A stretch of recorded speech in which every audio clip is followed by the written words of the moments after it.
Hello, thank you so much for joining me here today for TABLEWORK. Thank you for having us here. Thank you so much. Yes, it's fun to be in this space with you as we're usually in a theater for rehearsal at night or Saturday afternoons. Before we begin, can you tell our listeners a little bit about both of you? Yeah, sure. I'm a junior and I am double majoring in English and theater with an emphasis in creative writing for English and acting for theater. Amazing. And you also do improv. Do you want to tell us about that? Yes, I also am part of Stanford Improvisers, and they are the only improv club in Stanford. And for that group, we practice Wednesdays and Sunday evenings, and usually have 2 shows a quarter, so mid-quarter and at the end of the quarter. Very cool. How about you, Caroline? Hi, I'm Caroline. You know me. I am a sophomore. I'm double majoring also in English with an emphasis in creative writing and TAPS with an emphasis in theater making. Specifically, I'm studying directing, especially Shakespeare. I border on obsessed. I'm a member of the Stanford Shakespeare Company, which is a wonderful community here on campus. And I'm really interested in when Shakespeare writes about war. It's like my favorite thing to direct and to study. Amazing. Very cool. So you're both assistant directors, and there's a third assistant director, Johnny, who is not able to be here with us today, but Johnny's wonderful. But can you talk about what it means to be an assistant director generally, and then what has it looked like on this production with Michael Rao specifically as the director? Well, this is my first time assistant directing, so I wouldn't have anything like outside to compare it to, but it's been a very lovely experience so far. I think a big part of it, it's like directing is like this really funny thing where you just kind of sit there and watch what's happening, and somehow like you will know this balloon belongs on stage left as opposed to stage right. So there's like a lot of like, for me at least, looking at the stage configurations and where things are placed and seeing how it can be improved. And it's those little details that I think make everything just better. Yeah, it's also my first time assistant directing. But I think for me, what so much of this process has been about is about support. Not only the director, Michael, who's wonderful, but also the cast and the dramaturgs and pretty much anybody who needs our support. So tasks that we're asked to do can look like anything from, hey, can you guys help me figure out this moment that I can't quite figure out? What are some ideas for staging? To checking in with the cast, seeing how they're feeling mentally, how they're coming on their lines, and the physicality of their characters, to, helping Marina put together a list of the characters and what they do in the play, and making sure that, all the cuts are included in that list. So really, to me, what being an AD is about supporting everybody on the production. And just everybody's got a ton on their minds, from actors to directors. And so as Priscilla said, oftentimes that's about thinking about things that people don't have the headspace to think about. That's really lovely. And just for anyone who's listening, Caroline and I worked on, I said, wouldn't it be great if there was in the program a chart of the characters so that the audience can follow, like who's connected to whom? But in our version, we've had to cut so many characters. I mean, there are 32 scripted characters in this play. We have 13 actors. Yeah. And so figuring out, okay, who's cut, who's connected, are these the right details for people? People switch sides during this play. Right. So anyway, was very grateful for that help. And all of those conversations that we have throughout about, like, what does it mean to, some of the characters that you'll see on stage are amalgamations of different characters. And so really having those discussions together. But yeah, I see you both jumping into different jobs multiple times per night at rehearsal, and getting to see you really shine in all of those elements. So it seems like being an assistant director means to really be good at so many of these parts and to be able to sort of jump in. I love the idea of support. It's really cool. Thank you. Yeah. Yeah, it's really fun. It's really fun to be like, in this moment I'm helping somebody talk about their character, and in this moment I'm sitting in the corner, writing down who's playing who in the show. It's fun. It's never boring, which is wonderful. For sure. Yeah, I mean, I love it so much from like the experiences that I've had right now, and there's like connections that are built with like everyone there. Like I feel like we've gotten closer throughout this, you know. So that's always fun to make, just like to get to know people more, and just seeing everyone's like, you know, two brains work better than one, and now it's like 20 brains. The whole company works better than one. So that's really cool. For sure. Well, and I love, not all theater processes really function as like the best idea in the room wins. And I feel like this company has really been about that. It's like not just about a person or a thing. And I think that's something Michael has fostered that everyone's been able to really sort of glom onto. In that vein, something I love about Stanford TAP's shows, which was not the case at all of the institutions I've been part of, is that there's a class associated with the main stage. So you are both part of a class with the rest of the cast that meets twice a week. I've been able to visit this class twice, and that's been really wonderful. And in my understanding, and please add to this, the point of that is that students get credit for being part of the show. I mean, you're rehearsing 20 some hours a week, there's a lot going on, but also gives a chance for sort of a dramaturgical exploration, some cast, team building. Can you talk a little bit more about your experiences in that class, and then how you feel like that's contributing to the show? Yeah, for sure. I think one of the big things that class allows, aside from us getting units, which allows students to put space into their schedule because it is like 15 hours of rehearsal a week, it kind of allows table work to never stop. Usually, you know, it stops after the first, second week, and because we are constantly studying, you know, the text, Shakespeare, then we're always going to be talking about it, and always going to be, everything that we talk about is going to be on stage. It no longer is just like getting to really know the text in the beginning. It's what does this line compared to this line mean, and what does this mean for the character, what are the motivations? And from the beginning in the class, we picked different topics that we wanted to cover, like Roman history, Shakespeare, war, the criticisms of the play, the production history. There's just so much to it. And so getting to know all those things, all the students in the class each cover one topic or one or two topics, and then they present it to the whole class. So it makes a very like inclusive, you know, enriching environment. And so we're just constantly learning about this production. So it really gives no like space for someone to fall behind. And so it makes everyone just be at a very like equal place. So it's really nice. I love that. Yeah. I totally agree. And I think what's been so wonderful about it for me is it allows us to address the continuing table work, allows us to address parts of not only Julius Caesar, but Shakespeare in general that are complicated and problematic. It's allowed us to ask questions like, what do our casting choices mean in terms of having two women of color play Cassius and Brutus and a white man play Caesar? What does it mean for us to put war on stage? How can we do that in a way that showcases the brutality of war without being traumatizing and triggering to our audience and to our cast members? Why do we want to put these things on stage? Why is the story of Caesar important to tell? Especially, you know, when the play ends with the conquest of the first emperor of Rome. Why are these stories important? And why do we tell them despite the parts of them that are challenging? And Priscilla and one of our wonderful cast members, Cameron, who plays Casca among others, led a wonderful class yesterday on the production history of Julius Caesar, which included a section about criticisms of the play, where we could submit basically sticky notes about concerns that we had about the content of the play, about the messages we felt like we were sending to the audience, and just discuss them openly as a group. And I think sometimes in the pressure cooker of putting on a play, you think less about why you're doing the work that you're doing, because you become so focused on, we have 9 weeks, we need to get this thing on its feet, and, you know, we don't have the time or space to think about why we're doing this.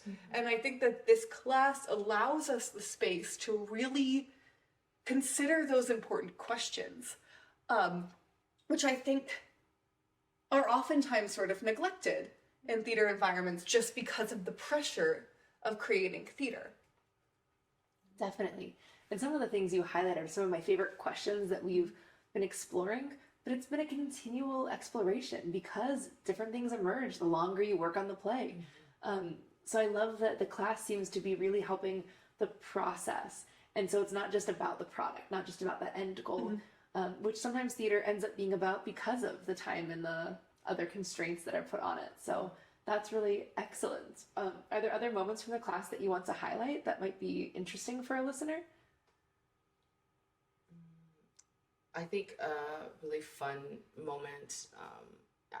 I really like the stage combat portions. Those are just really enjoy. I mean, it's They're death, so cool. but they're joyful, like to watch. They are so cool. Yeah, because I mean, we know the entire cast, and so everyone has their personalities, and so when we're seeing it's a very funny moment, like when you're looking at it from behind the scenes, and that's always like cool. It's also like in a weird way lower stakes. Like there is like death happening on stage, but like we're all just like going like really really slow. We're like let's run it like 1 second at a time, and so it's just like really slow moments, and I think that also like just fosters community and environment, but it's also really funny and just really cool to see. Yeah. I totally agree. I'm actually doing a walk-on role in this show as Casca the poet, who is killed by a mob at the end of Act 1, and obviously, you know, it's this important, upsetting, very meaningful moment in the show, but the people that I'm working with are like genuinely like Finn, Bridget, Sam, and Denise are like the kindest human beings in the world. So, you know, they're all scary and menacing, and then, you know, somebody calls for a break and they're like, "Are you okay? Like, I didn't grab you too hard, right?" I'm like, "You guys are how are you managing to be the kindest mob of all time?" Yeah. So, like, the class has really given us space to get to know the people that we're working with, which makes moments like that so much easier. And so, like, even fun in a way, because, you know, that's Finn. Like, Finn is my homie. I know Finn's never gonna hurt me. So we can just have a good time together and revel in how cool this looks. Because there's that trust there, which the class schedule gives us space and time to generate. Definitely. I love that. And I think you also just both highlighted something that is just worth mentioning and sort of highlighting for people that are listening or watching, is that there is an intimacy director / fight choreographer on the show. So in addition to, we have a choreographer, we have a vocal coach, Alita and Stephanie, there are a lot of people who are brought in to help, but in order to have fun and to make these moments really safe, both sort of from an emotional standpoint, but from a physical standpoint, we have this other person who's been helping too. And all of these people are contributing to this really great environment. So I love that you highlighted those aspects too, because I don't know that everyone knows that those are part of the production necessarily. Sort of digging into Julius Caesar, I think that most people that are coming to the show will know at least that Caesar dies, so hopefully no one's surprised by that. But are there moments from rehearsal or from the play that you really love, or maybe came in not loving, but saw something in rehearsal that really was like, okay, this is my new favorite moment? I would love to hear any of those things that come up for you. I think something that the AD team has been really proud of and passionate about is Acts 4 and 5 of Julius Caesar are sort of famously not well regarded. They get pretty critically panned. So when we were thinking about this show, one of our major concerns was, how do we make those acts of the play come alive? What can we do so that people are invested in Brutus and Cassius fighting this losing battle, invested in the fates of the characters? And something that the ADs worked on, and then our wonderful choreographer Alita really brought to life on stage, is the idea of doing battle sequences in the second act of the play. As I've talked about, I'm really passionate about how we represent war on stage. And so the ADs collaborated on these movement sequences, which sort of appear later in the show, which showcase, and I don't want to give too much away, but which showcase the casualties of war in a really cool, abstract way. And seeing the way that everybody immediately committed to and jumped on that idea, how excited the cast was to learn it, how Alita really took took the ideas that we were passionate about and brought them to life on stage and put such, beautiful, beautiful choreography and movement to them was really exciting. And it was one of the parts of the show where I felt the collaborative aspect come alive most. There was one rehearsal where like Alita and the ADs and the cast were all sitting basically on the stage, just watching this movement sequence over and over again. And people saying things like, I think maybe we should add this, or let's try it this way, or what if this person falls on this count? And it was so cool to watch something that started with us being like, hey, wouldn't it be cool if we had a battle scene here? Like, become such an exciting collaborative effort that the entire company was involved in. Yeah, I mean, I totally plus one that. I mean, it's so fun to watch. Especially, I think one of the coolest things is that the choreography, the movement, everything just bleeds into everything else. Like, it's not just one thing. Like, improving or like making this more interesting with a like dance, battle type of thing is like the actors are more engaged and then so that ends up bleeding into all the other scenes. How do we, if in another scene we want to make them look more engaged, we can incorporate some of that stuff into there. So it's lovely how all the different components like just make everything else better. For me, one of the moments that I really enjoy are the intimate like Caesar and Calpurnia moments, as well as like Brutus and Portia. There's something it's so appealing to me about like just two actors just sitting and like talking, but even then like a slight gesture of someone reaching out for a mug, and how much emotional weight that carries. And I really like just bringing that out, making the whole room, like the back of the balcony, feel what those two characters are feeling in that one moment. And just always just looking at it and seeing both from like an acting and an assistant directing perspective how the chemistry can read the best. Definitely. Thank you. I mean, I think you've just given some exciting things for people to look for and to look forward to. We don't have a ton of time left. I would love to see why would you think that an undergraduate student or a grad student at Stanford should come see this play? For me, one of my favorite parts about this production is director Michael Rao. One of his intentions for this play is to convey like political dissonance and removing the power through undemocratic means and what that means and how that looks like. And I think the biggest thing is making a very like gray, non-black and white, production. And I think for now in like contemporary times, it's so easy to be like, this is the bad guy, this is the good guy, this person we don't like, this person we do like. And so having a production, there's just some sort of like entertainment media thing, be given to an audience where these characters are more complex and just it's more complicated, and having to like really decide and deal with the stuff that is being put on the stage, and for the audience to not know what they're going for, I think is really powerful, because then the dissonance is not just on stage, but it'll also remain in the audience. Beautifully put. Yeah, I totally agree. And I think that sense of ambiguity is so strongly connected to the way that we've been exploring these characters as human beings. Julie, I think a lot of people are familiar with the story of Julius Caesar, and the characters tend to get mythologized in a really interesting way. Like, they represent certain things to different people. Caesar represents tyranny or stability, and Brutus represents freedom or treason, and they sort of get reduced to these ideals, which I feel like is something that happens quite a bit in contemporary politics.